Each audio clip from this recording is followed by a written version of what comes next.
As human beings, we're inevitably influenced by the culture we grow up in.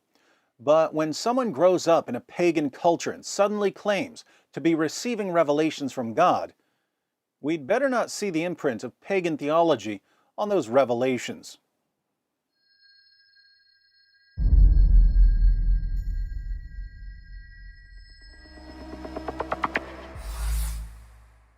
During the time of the judges and the kings of ancient Israel, the Jews often turned to pagan gods and pagan forms of worship.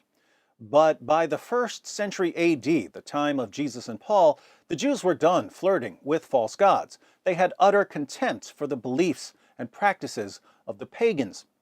The Apostle Paul had a strict Jewish upbringing and would have therefore shared the general Jewish view of polytheism.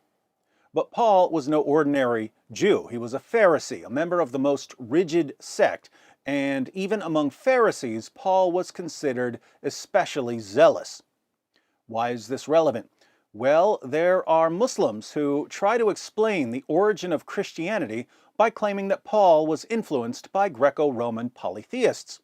Paul was so mesmerized by all of the gods of the pagans that he deified Jesus as a form of compromise.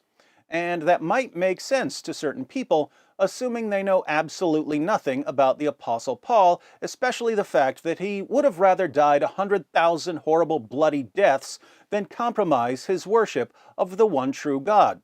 Paul became a Christian because he met Jesus, and his encounter with Jesus caused him to re-examine Old Testament prophecies about the Messiah, ultimately convincing him that the law and the prophets were all looking forward to the life, death, and resurrection of Jesus.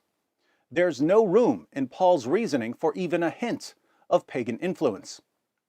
But there was no shortage of pagan influence on Muhammad. For instance, one of the 5 pillars of Islam is the Hajj, the annual pilgrimage to Mecca, which is saturated with paganism and idolatry. Before Muhammad conquered Mecca, the pagans would take a pilgrimage to Mecca, where they would visit the Kaaba and walk around it 7 times. They walked 7 circles around the Kaaba to honor the 7 planetary deities which they believed circled the earth. They would kiss the black stone, one of the many stones in the ancient Near East that received worship. They would run back and forth between the hills of Safa and Marwa. Remind me, what do Muslims do when they take the pilgrimage to Mecca? They visit the Kaaba and walk around it 7 times, just like the pagans did. They kiss the black stone, just like the pagans did. They run back and forth between the hills of Safa and Marwa, just like the pagans did. But let me guess, if it looks like paganism, and walks like paganism, and talks like paganism, it must be pure monotheism in disguise, right?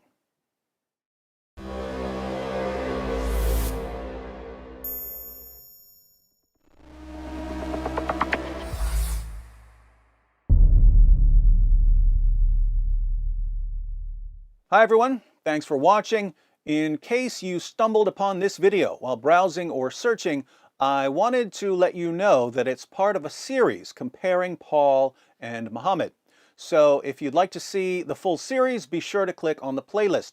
If you're already in the playlist, you're about to see that Muhammad's message flowed directly from his surroundings and his psychological state, while Paul's message required a radical transformation.